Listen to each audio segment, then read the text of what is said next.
د قرآن کریم نه بغیر مونږ او تاسو د الله تعالی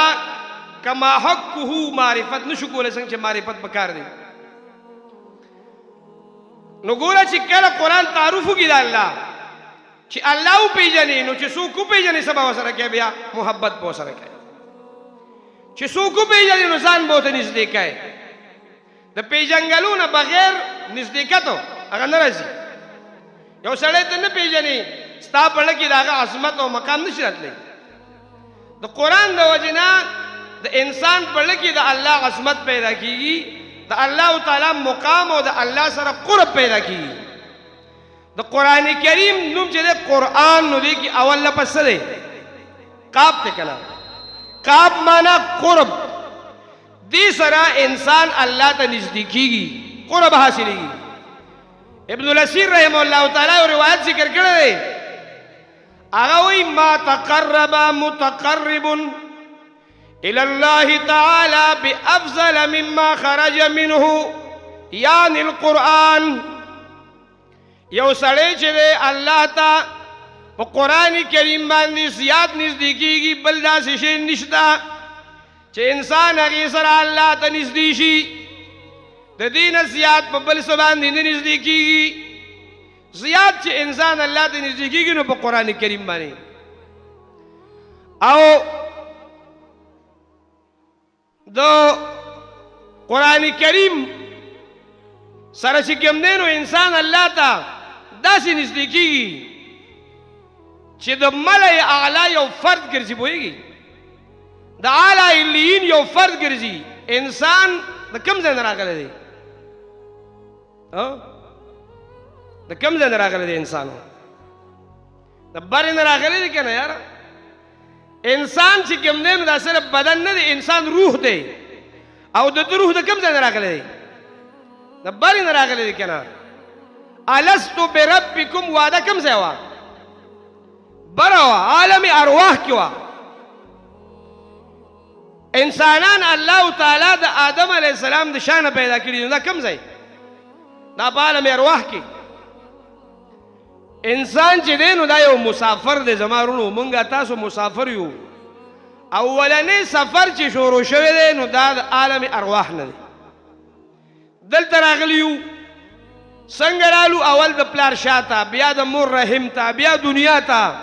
دې پسې قبر ته قبر نه حشر ته حشر نه به څوک ځي جنت ته څوک به ځي دوزخ د الله دې مونږه جنت ته بوځي او دوزخ نه دې مو ساتي خو دا سفر یو زندګي ده دې راغلی هم د بره نه دی او چې کوم بیا کامل انسان دی نو دې به ځي چېرته چې دې مړ شي نو دې چېرته روان دی مسلمانو دې بیا هم بره روان دی پوهېږي خو نفس خواهش دنیا ماحول غلط معاشره او چې کوم دی نو غلط څیزونه شیطان دې انسان بره نه پرېږي پوهېږي دې انسان بره نه پرېږي دې انسان کته بوځي لقد خلقنا الانسان فی احسن تقویم ثم رددناه اسفل سافلین اللہ تعالیٰ فرمائی مونږ انسان په یو ښکلي کردار کې پیدا کړی په ښکلي شکل کې په ښکلي کردار کې یعنې دی چې دی د فرشتونو موچت دی چې کله د تعلق قرآن سره وي حدیث کې راځي روایت دی د عیسی علیه السلام قول دی معنی زمونږ د قرآن او حدیث نه ثابته ده چې هغه وایي من علم وعمل وعلم يدعى في الملكوت عظیما چې کوم سړي علم وکړو علم زمونږ ستاسو قرآن دی په دې باندې عمل وکړو او بیا دا بل ته وښو بل ته رښولو کوشش کوي نو يدعى في الملكوت عظیما دا سړی په عالم ملکوت کې بره یو لوی شخصیت ګڼلی شي پوهېږي دته د عظیم ډګري میلاویږي عظیم چې دا عظیم الشان دی لوی سړی دی دا نو مې قرآن سره مونږه تاسو الله ته نږدې کېږو او دومره نږدې کېږو چې الله طرف ته بره څه کړو بره ځو پوهېږي د کافر روح د بدعمل روح الله بره نه پریزي لا تفتح لهم ابواب السماء دا بره نه ځي د مسلمان روح په بره ځي خو اله زیرونو چې کله د تعلق هغه کتاب سره دی چې هغه د بره نه راغلی دی پوهېږي دی هم د بره نه راغلی دی خو دې دنیا ته د امتحان دپاره راغلی دی د امتحان دپاره نفس امتحان خواهشات امتحان دنیا امتحان شیطان امتحان اولاد امتحان مال امتحان بیبی امتحان دا ټول امتحانات سره دی څه دی مخ دی دا څیزونه چې دي دا د قرآن نه علاوه د دین نه علاوه دا انسان کته طرف ته څه کوي بوزي پوهېږي بلغم بن باغوره یو لوی مولا و په بني اسرائیلو کې او الله پاک وایي چې موږ وله علم ورکړی سورت اعراف کې وایي ما وله علم ورکړی د هغه د علم تصدیق الله تعالی کړی خو الله وایي ولکنه اخلد الی الارض هغه چې ته میلان وکړو ځمکې ته میلان وکړو ابن قیم رحمه الله تعالی یو ډېره ناشنا نکته لیکلې ده هغه وایي ګوره قرآن اخلد لفظ وایي اخلد الی الارض وي د ارض نه مراد خو دنیا ده او د اخلد نه مراد همیشګیري ده چې د خلود نشي نو وی د تعلق دنیا سره ډېر راغی پوهېږي دنیا سره تعلق ډېر شو چې د کم سړي د کم مسلمان دنیا سره تعلق ډېرېږي نو واتبع هواه دی به د خواهش اتباع کوي او بیا به دې پسې دا راځي چې فمثله کمثل الکلب د ده په نفس کې به بیا د سپي خویونه پیدا کېږي هیرس لالچ چې کوم دی نو خپل همجنس سره جنگ او چې کوم دی نو مختلف قسمه ګنده صفات د سپي دي سپی په ډېران صحیح بیا خوشحاله چې کله دنیا سره د انسان وخت ډېر تېرېږي پوهېږي ډېر تېرېږي دی هم د دنیا په ډېران بیا صحیح خوشحاله دی بیا د دین په باغیچه کې نه خوشحاله د دین په ګلستان کې نه خوشحاله دی بیا د دنیا په ډېران څه شي خوشحاله شي نو ولکنه اخلد الی الارض د دنیا طرف ته څه وکړه اعلان وکړه دنیا چې ده مینه د دنیا چې ده دا انسان بره ته د تلو نه د بره پرواز نه څه کوي منې کوي پوهېږي قرآن کریم دی له دی چې د انسان بره صحیح پروازي ان الله يرفع بهذا الكتاب اقواما ويزع به آخرین تاسو ما ته فکر دی که نه حدیث کې راځي نبی علیہ السلام وی ان الله يرفع بهذا الكتاب اقواما ويذع به آخرین الله په دې کتاب باندې ډېر قومونه اوچتوي اوچتوي ثریا ته رسوي پوهېږي اسمانونو ته رسوي د دنیا په اعتبار هم څه کوي اوچتوي د آخرت په اعتبار هم څه کوي اوچتوي ويذع به آخرین ډېر پې څه کوي کته کوي چې کم خلق قرآن ناوالي د قرآن کریم الفاظ د دې معنا د دې په دې عمل په دې کې تدبر د دې دعوت تبلیغ دې سره تعلق د دې تکولو سره تعلق د دې ښودلو سره تعلق د دې ویونکو سره مینه او محبت نو دې یرفع بهذا الکتاب دې بره ځي پوهېږي او چې کم خلق د دې نه لرې شو نو ویذع به آخرین هغې کته څه کوي راغورځوي قرآن کریم چې کوم دی نو د دې الله سره لویه مرتبه ده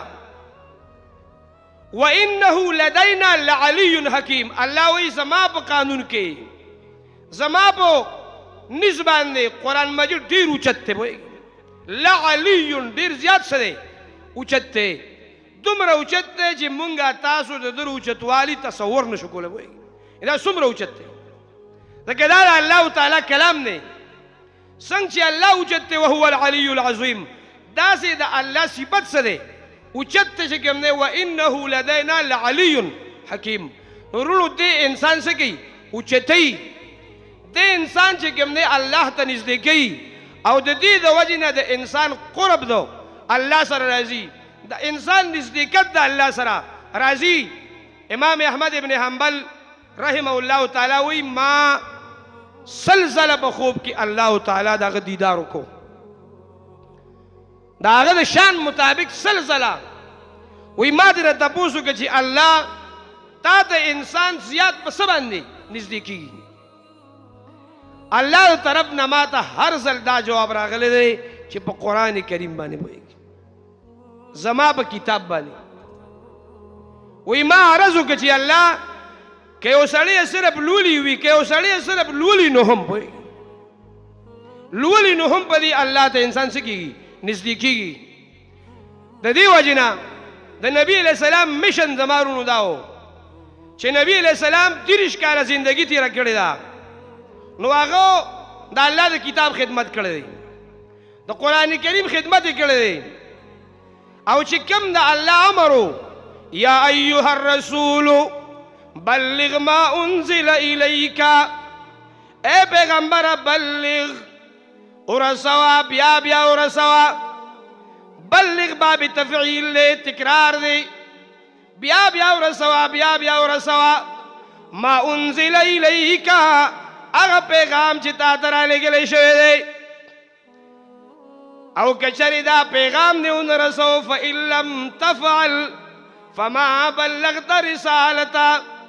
که دا د خدای کتاب دی خلکو ته ونه رسو نو فما بلغت رسالته تا دو الله ډیوټي چې دا د رسالت ډیوټي دی نه دا ادا کړي نبی کریم صلی الله علیه وسلم عامل په قرآن کریم باندې عملو 30 کاله زندګۍ کې رسول الله السلام د قرآن خدمت کړی شپه نه ده کتلې ورځې نه ده کتلې جمعات نه ده کتلې لارې نه ده کتلې میلې نه ده کتلې